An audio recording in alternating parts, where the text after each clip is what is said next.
रमज़ान के पूरे 30 रोज़ों के बाद ईद आई है। कितना मनोहर, कितना सुहावना प्रभाव है। वृक्षों पर अजीब हरियाली है, खेतों में कुछ अजीब रौनक है, आसमान पर सब अजीब लालिमा है। आज का सूर्य देखो कितना प्यारा, कितना शीतल है, यानी संसार को ईद की बधाई दे रहा है। गांव में इतनी हलचल है, ईदगाह जाने की तैयारियां हो रही हैं। किसी के कुर्ते में बटन नहीं है, पड़ोस के घर में सुई धागा लेने दौड़ा जा रहा है। किसी के जूते कड़े हो गए हैं, उसमें तेल डालने के लिए तेली के घर भागा जाता है। जल्दी जल्दी बैलों को सानी पानी दे रहे हैं। ईदगाह से लौटते लौटते दोपहर हो जाएगी। 3 कोस का पैदल रास्ता, फिर सैकड़ों आदमियों से मिलना भेंटना, दोपहर से पहले लौटना असंभव है। लड़के सबसे ज्यादा प्रसन्न हैं। किसी ने 1 रोजा रखा है, वह भी दोपहर तक। किसी ने वह भी नहीं, लेकिन ईदगाह जाने की खुशी उनके हिस्से की चीज है। रोजे बड़े बूढ़ों के लिए होंगे, इनके लिए तो ईद है। रोज ईद का नाम रटते थे, आज वह आ गई। अब जल्दी पड़ी है कि लोग ईदगाह क्यों नहीं चलते। इन्हें गृहस्थी की चिंताओं से क्या प्रयोजन। सेवैयों के लिए दूध और शक्कर घर में है या नहीं, इनकी बला से। ये तो सेवैया खाएंगे। वह क्या जाने कि अब्बा जान क्यों बदहवास चौधरी कायम अली के घर दौड़े चले जा रहे हैं। उन्हें क्या खबर है कि चौधरी आंखें बदल ले तो सारी सारी ईद मुहर्रम हो जाए। उनकी अपनी जेबों में तो कुबेर का धन भरा हुआ है। बार बार जेब से अपना खजाना निकाल कर गिनते हैं और खुश होकर फिर रख लेते हैं। महमूद गिनता है, 1, 2, 10, 12। उसके पास 12 पैसे हैं। मोहसिन के पास 1, 2, 3, 8, 9, 15 पैसे हैं। इन्हीं अनगिनती पैसों में अनगिनती चीजें लाएंगे, खिलौने, मिठाइयाँ, बिगुल, गेंद और जाने क्या क्या। और सबसे ज्यादा प्रसन्न है हामिद। वह 4-5 साल का गरीब सूरत दुबला पतला लड़का, जिसका बाप गत वर्ष हैजे की भेंट हो गया और माँ ना जाने क्यों पीली होती होती एक दिन मर गई। किसी को पता क्या बीमारी है, कहती तो कौन सुनने वाला था। दिल पर जो कुछ बीतती थी वह दिल में ही सहती थी, और जब ना सहा गया तो संसार से विदा हो गई। अब हामिद अपनी बूढ़ी दादी अमीना की गोद में सोता है और उतना ही प्रसन्न है। उसके अब्बा जान रुपए कमाने गए हैं, बहुत सी थैलियां लेकर आएंगे। अम्मी जान अल्लाह मियाँ के घर से उसके लिए बड़ी अच्छी अच्छी चीजें लाने गई हैं, इसलिए हामिद प्रसन्न है। आशा तो बड़ी चीज है, और फिर बच्चों की आशा, उनकी कल्पना तो राई का पर्वत बना लेती है। हामिद के पाँव में जूते नहीं हैं, सिर पर एक पुरानी धुरानी टोपी है जिसका गोटा काला पड़ गया है, फिर भी वह प्रसन्न है। जब उसके अब्बा जान थैलिया और अम्मी जान नियायतें लेकर आएंगी तो वह दिल से अरमान निकाल लेगा। तब देखेगा मोहसिन, नूरे और शम्मी कहाँ से उतने पैसे निकालेंगे। अभागिन अमीना अपनी कोठरी में बैठी रो रही है। आज ईद का दिन, उसके घर में दाना नहीं। आज आबिद होता तो क्या इसी तरह ईद आती और चली जाती। इस अंधकार और निराशा में वह डूबी जा रही है। किसने बुलाया था इस निगोड़ी ईद को। इस घर में उसका काम नहीं, लेकिन हामिद, उसे किसी के मरने जीने से क्या मतलब। उसके अंदर प्रकाश है और बाहर आशा। विपत्ति अपना सारा दल बल लेकर आए, हामिद की आनंद भरी चितवन उसका ध्वंस कर देगी। हामिद भीतर जाकर दादी से कहता है, तुम डरना नहीं अम्मा, मैं सबसे पहले आऊँगा, बिल्कुल नहीं डरना। अमीना का दिल कचोट रहा है। गांव के बच्चे अपने अपने बाप के साथ जा रहे हैं। हामिद का बाप अमीना के सिवा और कौन है। उसे कैसे अकेले मेले जाने दे। उस भीड़ भाड़ से बच्चा कहीं खो जाए तो क्या हो। नहीं, अमीना उसे यूं न जाने देगी। नन्ही सी जान, 3 कोस चलेगा कैसे। पैर में छाले पड़ जाएंगे, जूते भी तो नहीं हैं। वह थोड़ी थोड़ी दूर पर उसे गोद में ले लेती, लेकिन यहाँ सेवैया कौन पकाएगा। पैसे होते तो लौटते लौटते सब सामग्री जमा करके चटपट बना लेती। यहाँ तो घंटों चीजें जमा करते लगेंगे। मांगे का ही तो भरोसा ठहरा। उस दिन फहीमन के कपड़े सिले थे, 8 आने पैसे मिले थे। उस अठन्नी को ईमान की तरह बचाती चली आई थी इसी ईद के लिए, लेकिन कल ग्वालन सिर पर सवार हो गई तो क्या करती। हामिद के लिए कुछ नहीं है तो 2 पैसे का दूध तो चाहिए ही। अब तो कुल 2 आने पैसे बच रहे हैं। 3 पैसे हामिद की जेब में, 5 अमीना के बटवे में। यही तो बिसात है और ईद का त्योहार। अल्लाह ही बेड़ा पार लगाए। धोबन और नाइन और मेहतरानी और चुड़हारिन सभी तो आएंगी। सभी को सेवैया चाहिए और थोड़ा किसी को आंखों नहीं लगता। किस किस से मुंह चुराएगी और मुंह क्यों चुराए? साल भर का त्योहार है। जिंदगी खैरात से रहे, उनकी तकदीर भी तो उसी के हाथ है। बच्चे को दुआ सलामत रखे, ये दिन भी कट जाएंगे। गांव से मेला चला और बच्चों के साथ हामिद भी जा रहा था। कभी सबके सब दौड़कर आगे निकल जाते, फिर किसी पेड़ के नीचे खड़े होकर साथ वालों का इंतजार करते। यह लोग क्यों इतना धीरे धीरे चल रहे हैं? हामिद के पैरों में तो जैसे पर लग गए हैं। वह कभी थक सकता है? शहर का दामन आ गया। सड़क के दोनों ओर अमीरों के बगीचे हैं। पक्की चारदीवारी बनी हुई है। पेड़ों में आम और लीचियां लगी हुई हैं। कभी कभी कोई लड़का कंकड़ी उठाकर आम पर निशाना लगाता है। माली अंदर से गाली देता हुआ निकलता है। लड़के वहां से एक फरलांग पर हैं, खूब हंस रहे हैं। माली को जैसे उल्लू बनाया है। बड़ी बड़ी इमारतें आने लगी। यह अदालत है, यह कॉलेज है, यह क्लब घर है। इतने बड़े कॉलेज में कितने लड़के पढ़ते होंगे? सब लड़के नहीं हैं जी, बड़े बड़े आदमी हैं। सच, उनकी बड़ी बड़ी मूछें हैं। इतने बड़े हो गए हैं, अभी तक पढ़ने जाते हैं। ना जाने कब तक पढ़ेंगे और क्या करेंगे इतना पढ़कर। हामिद के मदरसे में 2-3 बड़े बड़े लड़के हैं, बिल्कुल 3 कौड़ी के। रोज मार खाते हैं, काम से जी चुराने वाले। इस जगह भी उसी तरह के लोग होंगे और क्या। क्लब घर में जादू होता है। सुना है वहाँ मुर्दों की खोपड़ियाँ दौड़ती हैं और बड़े बड़े तमाशे होते हैं, पर किसी को अंदर नहीं जाने देते। और वहाँ शाम को साहब लोग खेलते हैं। बड़े बड़े आदमी खेलते हैं, मूछो दाढ़ी वाले। और मेमे खेलती है। सच, हमारी अम्मा को यह दे दो, क्या नाम है, बैट, तो उसे पकड़ ही ना सके, घुमाते ही लुढ़क जाए। महमूद ने कहा, हमारी अम्मी जान का तो हाथ कांपने लगे, अल्लाह कसम। मोहसिन बोला, चलो मानो आटा पीस डालती हैं, जरा सा बैट पकड़ लेंगी तो हाथ कांपने लगेंगे। सैकड़ों घड़े पानी रोज निकालती हैं, 5 घड़े तो मेरी भैंस पी जाती है। किसी मेम को 1 घड़ा पानी भरना पड़े तो आंख तले अंधेरा आ जाए। महमूद, लेकिन दौड़ती तो नहीं, उछल कूद तो नहीं करती। मोहसिन, हाँ उछल कूद तो नहीं सकती, लेकिन उस दिन मेरी गाय खुल गई थी और चौधरी के खेत में जा पड़ी थी। अम्मा इतना तेज दौड़ी कि मैं उन्हें पा ना सका। सच में। आगे चले। हलवाइयों की दुकानें शुरू हुई। आज खूब सजी थी। इतनी मिठाइयाँ कौन खाता है? देखो ना, एक एक दुकान पर मनो होगी। सुना है रात को जिन्नात आकर खरीद ले जाते हैं। अब्बा कहते हैं कि आधी रात को एक आदमी हर दुकान पर जाता है और जितना माल बचा होता है वह तुलवा लेता है और सचमुच के रुपए देता है। बिल्कुल ऐसे ही रुपए। हामिद को यकीन न आया। ऐसे रुपए जिन्नात को कहाँ से मिल जाएंगे? मोहसिन ने कहा, जिन्नात को रुपए की क्या कमी, जिस खजाने में चाहे चले जाए। लोहे के दरवाजे तक उन्हें नहीं रोक सकते जनाब। आप और हम किस फेर में हैं? हीरे जवाहरात तक उनके पास रहते हैं। जिससे खुश हो जाए उसे टोकरो जवाहरात दे दिए। अभी यहीं बैठे हैं, 5 मिनट में कलकत्ता पहुंच जाए। हामिद ने फिर पूछा, जिन्नात बहुत बड़े बड़े होते हैं क्या? मोहसिन, एक एक सिर आसमान के बराबर होता है जी। जमीन पर खड़ा हो जाए तो उसका सिर आसमान से जा लगे, मगर चाहे तो एक लोटे में घुस जाए। हामिद, लोग उन्हें कैसे खुश रखते होंगे? कोई मुझे यह मंत्र बता दे तो एक जिन्न को खुश कर लूं। मोहसिन, अब यह तो मैं नहीं जानता, लेकिन चौधरी साहब के काबू में बहुत से जिन्नात हैं।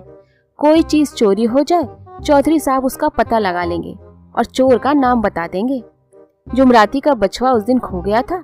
3 दिन हैरान हुए, कहीं ना मिला। तब झक मारकर चौधरी के पास गए। चौधरी ने तुरंत बता दिया, मवेशी खाने में है, और वहीं मिला। जिन्नात आकर उन्हें सारे जहान की खबर दे जाते हैं। अब उसकी समझ में आ गया कि चौधरी के पास क्यों इतना धन है और क्यों उनका इतना सम्मान है। आगे चले। यह पुलिस लाइन है। यहीं सब कांस्टेबल कवायद करते हैं। रैटन, फाइफो रात को बेचारे घूम घूम कर पहरा देते हैं, नहीं तो चोरियां हो जाएं। मोहसिन ने प्रतिवाद किया, यह कांस्टेबल पहरा देते हैं? तभी तुम बहुत जानते हो अजी हजरत, यह चोरी करते हैं। शहर के कितने चोर डाकू हैं, सब इनसे मिले रहते हैं। रात को ये लोग चोरों से तो कहते हैं चोरी करो, आप दूसरे मोहल्ले में जाकर जागते रहो पुकारते हैं। तभी इन लोगों के पास इतने रुपए हैं। मेरे मामू एक थाने में कांस्टेबल हैं, 20 रुपए महीना पाते हैं, लेकिन 50 रुपए घर भेजते हैं। अल्लाह कसम, मैंने एक बार पूछा था कि मामू आप इतने रुपए कहाँ से पाते हैं? हंसकर कहने लगे, बेटा अल्लाह देता है। फिर आप ही बोले, हम लोग चाहें तो एक दिन में लाखों मार लाएं, हम तो इतना ही लेते हैं जिसमें अपनी बदनामी न हो और नौकरी न चली जाए। हामिद ने पूछा, यह लोग चोरी करवाते हैं तो कोई इन्हें पकड़ता नहीं? मोहसिन उसकी नादानी पर दया दिखाकर बोला, अरे पागल, इन्हें कौन पकड़ेगा? पकड़ने वाले तो यह लोग खुद हैं, लेकिन अल्लाह इन्हें सजा भी खूब देता है। हराम का माल हराम में जाता है। थोड़े ही दिन हुए मामू के घर में आग लग गई, सारी लेई पूंजी जल गई, एक बर्तन तक ना बचा। कई दिन पेड़ के नीचे सोए, अल्लाह कसम पेड़ के नीचे। फिर ना जाने कहां से 100 कर्ज लाए तो बर्तन भांडे आए। हामिद, 100 तो 50 से ज्यादा होते हैं। कहाँ 50, कहाँ 100? 50 एक थैली भर होता है, 100 तो 2 थैलियों में भी ना आए। अब घनी बस्ती होने लगी। ईदगाह जाने वालों की टोलियां नजर आने लगी, एक से एक भड़कीले वस्त्र पहने हुए, कोई इक्के तांगे पर सवार, कोई मोटर पर, सभी इत्र में बसे, सभी के दिलों में उमंग। ग्रामीणों का यह छोटा सा दल अपनी विपन्नता से बेखबर संतोष और धैर्य में मगन चला जा रहा था। बच्चों के लिए नगर की सभी चीजें अनोखी थीं। जिस चीज की ओर ताकते ताकते ही रह जाते और पीछे से बार बार हॉर्न की आवाज होने पर भी न चेतते। हामिद तो मोटर के नीचे जाते जाते बचा। सहसा ईदगाह नजर आई। ऊपर इमली के घने वृक्षों की छाया, नीचे पक्का फर्श है जिस पर जाजम बिछा हुआ है, और रोजेदारों की पंक्तियां एक के पीछे एक न जाने कहां तक चली गई हैं, पक्की जगत के नीचे तक जहां जाजम भी नहीं है। नए आने वाले आकर पीछे की कतार में खड़े हो जाते हैं। आगे जगह नहीं है, यहाँ कोई धन और पद नहीं देखता। इस्लाम की निगाह में सब बराबर है। इन ग्रामीणों ने भी वजू किया और पिछली पंक्ति में खड़े हो गए। कितना सुंदर संचालन है, कितनी सुंदर व्यवस्था। लाखों सिर एक साथ सजदे में झुक जाते हैं, फिर सबके सब एक साथ खड़े हो जाते हैं, एक साथ झुकते हैं और एक साथ घुटनों के बल बैठ जाते हैं। कई बार यही क्रिया होती है, जैसे बिजली की लाखों बत्तियां एक साथ प्रदीप्त हो और एक साथ बुझ जाएं, और यही क्रम चलता रहा।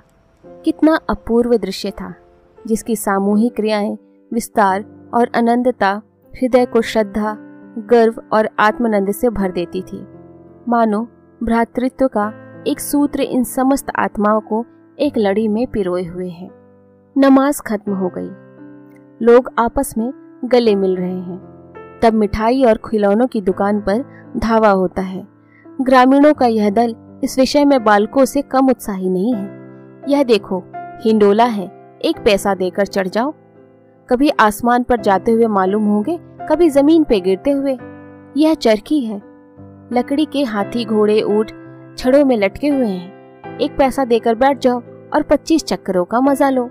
महमूद, मोहसिन और नूरे और शमी इन घोड़ों और ऊँटों पर बैठते हैं। हामिद दूर खड़ा है। 3 ही पैसे तो उसके पास हैं। अपने कोष का 1/3 जरा सा चक्कर खाने के लिए नहीं दे सकता। सब चरखियों से उतरे, अब खिलौने लेंगे। इधर दुकानों की कतार लगी हुई है, तरह तरह के खिलौने हैं। सिपाही और गुजरिया, राजा और वकील, भिश्ती और धोबिन और साधु।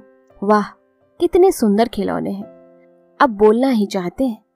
महमूद सिपाही लेता है, खाकी वर्दी और लाल पगड़ी वाला, कंधे पर बंदूक रखे हुए, मालूम होता है अभी कवायद किए चला आ रहा है।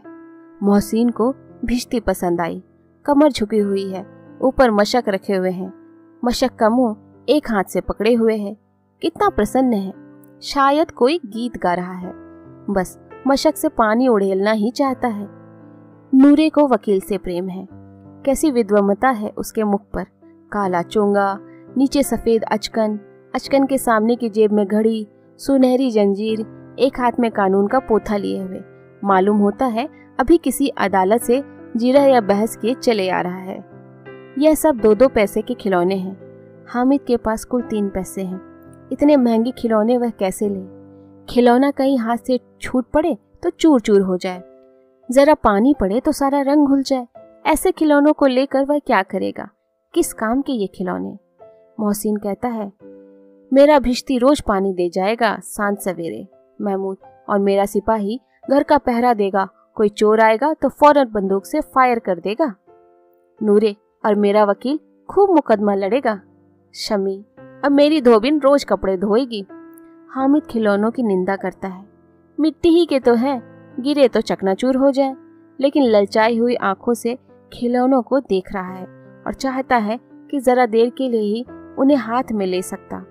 उसके हाथ अनायास ही लपकते हैं, लेकिन लड़के इतने त्यागी नहीं होते, विशेषकर जब अभी अभी नया शौक है। हामिद ललचाता रह जाता है। खिलौनों के बाद मिठाइयाँ आती हैं। किसी ने रेवड़ियाँ ली, किसी ने गुलाब जामुन, किसी ने सोहन हलवा। मजे से खा रहे हैं। हामिद बिरादरी से पृथक है। अभागे के पास 3 पैसे हैं, क्यों नहीं कुछ लेकर खाता? ललचाई आंखों से सबकी ओर देखता है। मोहसिन कहता है, हामिद रेवड़ी ले जा, कितनी खुशबूदार है। हामिद को संदेह हुआ ये केवल क्रूर विनोद है। मोहसिन इतना उदार नहीं है, लेकिन यह जानकर भी वह उसके पास जाता है। मोहसिन दोनों से एक रेवड़ी निकालकर हामिद की ओर बढ़ाता है। हामिद हाथ फैलाता है। मोहसिन रेवड़ी अपने मुख में रख लेता है। महमूद, नूरे और शम्मी खूब तालियां बजा बजा कर हंसते हैं। हामिद खिसी आ जाता है। मोहसिन, अच्छा अब की जरूर देंगे हामिद, अल्लाह कसम, ले जाओ। हामिद, रखे रहो, क्या मेरे पास पैसे नहीं है? शम्मी, 3 ही पैसे तो हैं, 3 पैसे में क्या क्या लोगे? महमूद, हमसे गुलाब जामुन ले जाओ हामिद। मोहसिन बदमाश है। हामिद, मिठाई कौन बड़ी नेमत है, किताब में इसकी कितनी बुराइयां लिखी है। मोहसिन, लेकिन दिल में कह रहे होगे कि मिले तो खा ले, अपने पैसे क्यों नहीं निकालते? महमूद, हम समझते हैं इसकी चालाकी, जब हमारे सारे पैसे खर्च हो जाएंगे तो हमें ललचा ललचा कर खाएगा। मिठाइयों के बाद कुछ दुकानें लोहे की चीजों की, कुछ गिलट और कुछ नकली गहनों की। लड़कों के लिए यहाँ कोई आकर्षण न था, वे सब आगे बढ़ जाते हैं। हामिद लोहे की दुकान पर रुक जाता है।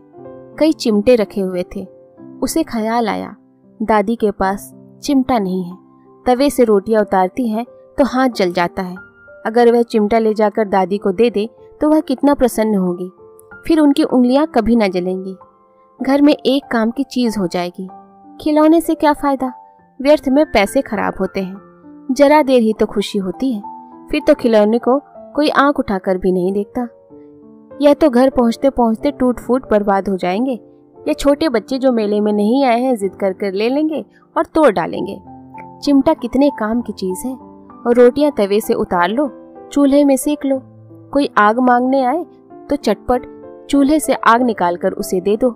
अम्मा बेचारी को कहाँ फुर्सत है कि बाजार आए, और इतने पैसे भी कहाँ मिलते हैं, रोज हाथ जला लेती है। हामिद के साथी आगे बढ़ गए थे। सबील पर सबके सब शरबत पी रहे हैं। देखो सब कितने लालची हैं। इतनी मिठाइयाँ ली, मुझे किसी ने एक भी न दी। उस पर कहते हैं मेरे साथ खेलो, मेरा यह काम करो। अब अगर किसी ने कोई काम करने को कहा तो पूछूंगा, खाए मिठाइयाँ, आप मुंह सड़ेंगे, फोड़े फुंसियाँ निकलेंगी, आप ही जबान चटोरी हो जाएगी। तब घर से पैसे चुराएंगे और मार खाएंगे। किताब में झूठी बातें थोड़ी ही लिखी हैं, मेरी जबान क्यों खराब होगी। अम्मा चिमटा देखते ही दौड़कर मेरे हाथ से ले लेगी और कहेगी, मेरा बच्चा अम्मा के लिए चिमटा लाया है, कितना अच्छा लड़का है। इन लोगों के खिलौने पर कौन इन्हें दुआएं देगा। बड़ों की दुआएं सीधे अल्लाह के दरबार में पहुंचती हैं और तुरंत सुनी जाती हैं। मेरे पास पैसे नहीं हैं, तभी तो मोहसिन और महमूद यूं मिजाज दिखाते हैं। मैं भी इनसे मिजाज दिखाऊंगा। खेले खिलौने और खाए मिठाइयाँ। मैं नहीं खेलता खिलौने, किसी का मिजाज क्यों सहूं। मैं गरीब सही, किसी से कुछ मांगने तो नहीं जाता। आखिर अब्बा जान कभी ना कभी तो आएंगे, अम्मा भी आएगी ही। फिर इन लोगों से पूछूंगा कितने खिलौने लोगे। एक एक को टोकरियां खिलौने दूंगा और दिखा दूंगा कि दोस्तों के साथ इस तरह का सलूक किया जाता है। यह नहीं कि 1 पैसे की रेवड़ियां ली तो चिढ़ा चिढ़ा कर खाने लगे। सबके सब खूब हंसेंगे कि हामिद ने चिमटा लिया है। हंसे मेरी बला से। उसने दुकानदार से पूछा, यह चिमटा कितने का है? दुकानदार ने उसकी ओर देखा और कोई आदमी साथ न देखकर कहा, तुम्हारे काम का नहीं है जी। बिकाऊ है कि नहीं? बिकाऊ क्यों नहीं है? और यहाँ क्यों लाद लाए हैं? तो बताते क्यों नहीं हो कि कितने पैसे का है? 6 पैसे लगेंगे। हामिद का दिल बैठ गया। ठीक ठीक 5 पैसे लगेंगे, लेना हो तो लो, नहीं तो चलते बनो। हामिद ने कलेजा मजबूत करके कहा, 3 पैसे लोगे? यह कहता हुआ वह आगे बढ़ गया कि दुकानदार की घुड़कियां ना सुने, लेकिन दुकानदार ने घुड़कियां नहीं दी, बुलाकर चिमटा दे दिया। हामिद ने उसे इस तरह कंधे पर रखा मानो बंदूक है और शान से अकड़ता हुआ संगियों के साथ आया। जरा सुने सबके सब क्या क्या आलोचनाएं करते हैं। मोहसिन ने हंसकर कहा, यह चिमटा क्यों लाया है पगले, इससे क्या करेगा? हामिद ने चिमटे को जमीन पर पटक कर कहा, जरा अपनी भिश्ती जमीन पर गिरा दो, सारी पसलियां चूर चूर हो जाए बच्चों की। महमूद बोला, तो यह चिमटा कोई खिलौना है? हामिद, खिलौना क्यों नहीं है, अभी कंधे पर रखा, बंदूक हो गई, हाथ में ले लिया, फकीरों का चिमटा हो गया। चाहूं तो इससे मजीरे का काम ले सकता हूँ। एक चिमटा जमा दूंगा तो तुम लोगों के सारे खिलौनों की जान निकल जाए। तुम्हारे खिलौने कितना ही जोर लगाए, मेरे चिमटे का बाल भी बाका नहीं कर सकते। मेरा बहादुर शेर है चिमटा। शम्मी ने खंजरी ली थी, प्रभावित होकर बोली, मेरी खंजरी से बदलोगे? 2 आने की है। हामिद ने खंजरी की ओर उपेक्षा से देखा, मेरा चिमटा चाहे तो तुम्हारी खंजरी का पेट फाड़ डाले। बस एक चमड़े की झिल्ली लगा दी तो ढप ढप बोलने लगी, जरा सा पानी लग जाए तो खत्म हो जाए। मेरा बहादुर चिमटा आग में, पानी में, आंधी में, तूफान में बराबर डटा रहेगा। चिमटे ने सभी को मोहित कर लिया। अब पैसे किसके पास धरे हैं? फिर मेले से दूर निकल आए हैं। 9 कब के बज गए, धूप तेज हो रही है, घर पहुंचने की जल्दी हो रही है। बाप से जिद भी करे तो चिमटा नहीं मिल सकता। हामिद है बड़ा चालाक, इसलिए बदमाश ने अपने पैसे बचा रखे थे। अब बालकों के 2 दल हो गए, मोहसिन, महमूद, सम्मी और नूरे एक तरफ है, हामिद अकेला दूसरी तरफ। शास्त्रार्थ हो रहा है। सम्मी तो विधर्मी हो गया, दूसरे पक्ष से जा मिला, लेकिन मोहसिन, महमूद और नूरे भी हामिद से 1-1, 2-2 साल बड़े होने पर भी हामिद के आघातों से आतंकित हो उठे हैं। उसके पास न्याय का बल है और नीति की शक्ति।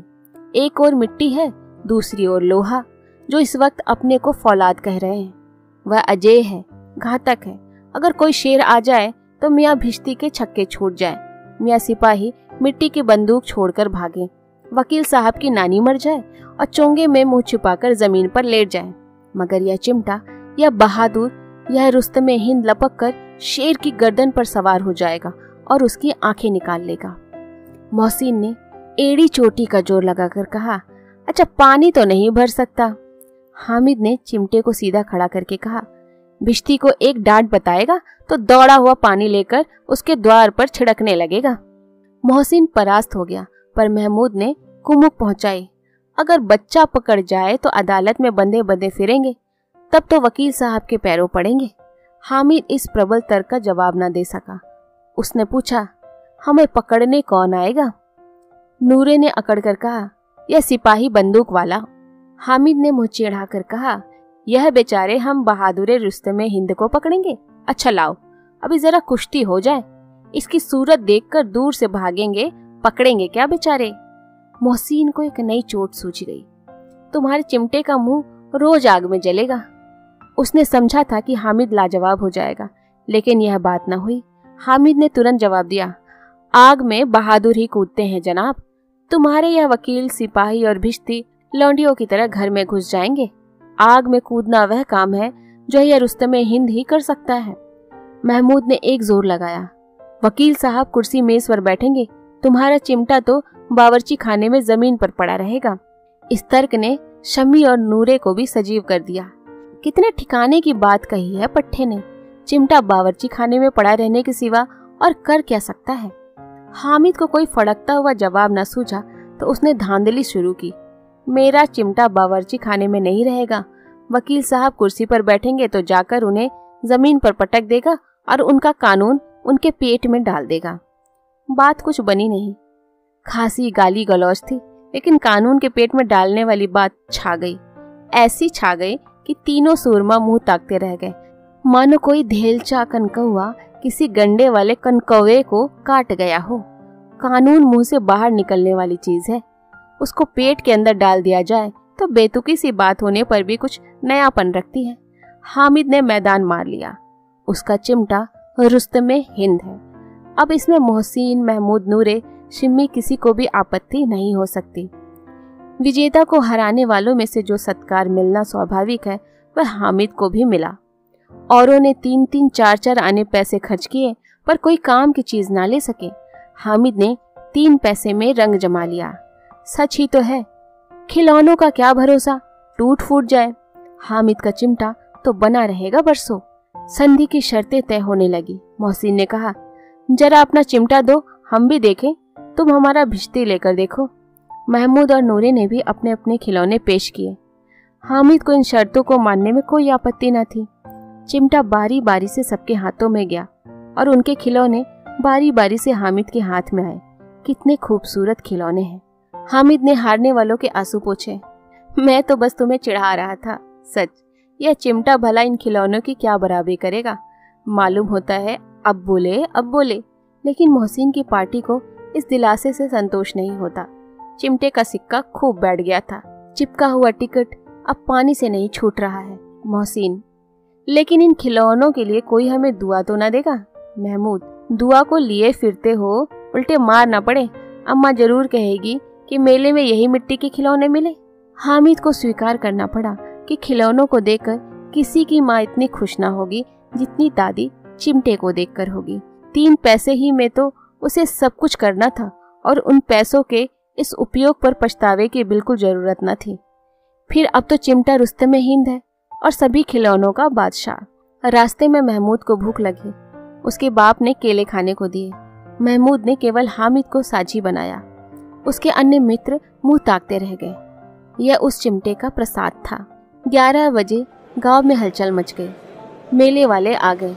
मोहसिन की छोटी बहन ने दौड़कर भिश्ती उसके हाथ से छीन लिया और मारी खुशी के जा उछली तो मियाँ भिश्ती नीचे आ रहे और सुरलोक सिधारे। इस पर भाई बहन में मारपीट हुई। दोनों खूब रोए। उनकी अम्मा यह शोर सुनकर बिगड़ी और दोनों के ऊपर से 2-2 चाटे और लगाए। मियाँ नूर के वकील का अंत उनके प्रतिष्ठानुकूल इससे ज्यादा गौरवमय हुआ। वकील जमीन पर या ताक पर तो नहीं बैठ सकता। उसकी मर्यादा का विचार तो करना ही होगा। दीवार में खूंटियां गाड़ी गई। उन पर लकड़ी का एक पटरा रखा गया। पटरे पर कागज का कालीन बिछाया गया। वकील साहब राजा भोज की भांति सिंहासन पर विराजे। नूरे ने उन्हें पंखा झलना शुरू किया। अदालतों में खस की टट्टियां और बिजली के पंखे रहते हैं, क्या यहाँ मामूली पंखा भी ना हो? कानून की गर्मी दिमाग पर चढ़ जाएगी कि नहीं? बांस का पंखा लाया और नूरे हवा करने लगे। मालूम नहीं पंखे की हवा से या पंखे की चोट से वकील साहब स्वर्गलोक से मृत्युलोक में आ रहे और उनका माटी का चोला माटी में मिल गया। फिर बड़े जोर शोर से मातम हुआ और वकील साहब की अस्थि घूरे पर डाल दी गई। अब रहा महमूद का सिपाही। उसे चटपट गांव का पहरा देने का इंचार्ज मिला। लेकिन पुलिस का सिपाही कोई साधारण व्यक्ति तो था नहीं जो अपने पैरों चले। वह पालकी पर चलेगा। एक टोकरी लाई, उसमें कुछ लाल रंग के फटे पुराने चिथड़े बिछाए गए जिसमें सिपाही साहब आराम से लेटे। नूरों ने यह टोकरी उठाई और अपने द्वार पर चक्कर लगाने लगे। उनके दोनों छोटे भाई सिपाही की तरह छोने वाले जागते लहो पुकारते चलते हैं, मगर रात तो अंधेरी ही होनी चाहिए। महमूद को ठोकर लग जाती है। टोकरी उसके हाथ से छूटकर गिर पड़ती है और मियाँ सिपाही अपनी बंदूक लिए जमीन पर आ जाते हैं और उनकी एक टांग में विकार आ जाता है। महमूद को आज ज्ञात हुआ कि वह अच्छा डॉक्टर है। उसको ऐसा मरहम मिल जाता है जिससे वह टूटी टांग को आनन फानन जोड़ सकता है। केवल गूलर का दूध चाहिए। गूलर का दूध आता है, टांग जवाब दे देती है। शल्य क्रिया असफल हुई, तब उसकी दूसरी टांग भी तोड़ दी जाती है। अब कम से कम एक जगह आराम से बैठ तो सकता है। एक टांग से तो चल ना सकता था, न बैठ सकता था। अब वह सिपाही सन्यासी हो गया है। अपनी जगह पर बैठा बैठा पहरा देता है। कभी कभी देवता भी बन जाता है। उसके सिर पर झालरदार साफा खुरच दिया गया है। अब उसका जितना रूपांतर चाहो कर सकते हो। कभी कभी तो उससे बाट का काम भी लिया जाता है। अब मियाँ हामिद का हाल सुनिए। अमीना उसकी आवाज सुनते ही दौड़ी और उसे गोद में उठाकर प्यार करने लगी। सहसा उसके हाथ में चिमटा देखकर वह चौंकी। यह चिमटा कहाँ था? मैंने मोल लिया है। कै पैसे में? 3 पैसे दिए। अमीना ने छाती पीट ली। यह कैसा बेसमझ लड़का है कि दोपहर हुआ, कुछ खाया न पिया, लाया क्या? चिमटा। सारे मेले में तुझे और कोई चीज न मिली जो ये लोहे का चिमटा उठा लाया? हामिद ने अपराधी भाव से कहा। तुम्हारी उंगलियां तवे से जल जाती थी, इसलिए मैंने इसे लिया। बुढ़िया का क्रोध तुरंत स्नेह में बदल गया, और स्नेह भी वह नहीं जो प्रगल्भ होता है और अपनी सारी कसक शब्दों में बिखेर देता है। वह मूक स्नेह था, खूब ठोस रस और स्वाद से भरा हुआ। बच्चे में कितना त्याग, कितना सद्भाव और कितना विवेक है। दूसरों को खिलौने लेते और मिठाई खाते देखकर इसका मन कितना ललचाया होगा। इतना जब्त इससे हुआ कैसे? वहां भी इसे अपनी बुढ़िया दादी की याद बनी रही। अमीना का मन गदगद हो गया। और अब एक बड़ी विचित्र बात हुई, हामिद के इस चिमटे से भी विचित्र। बच्चे हामिद ने बूढ़े हामिद का पार्ट खेला था। बुढ़िया अमीना बालिका अमीना बन गई थी और वह रोने लगी। दामन फैलाकर हामिद को दुआएं देती जाती थी और आंसू की बड़ी बड़ी बूंदें गिराती जाती थी। हामिद इसका रहस्य क्या समझता?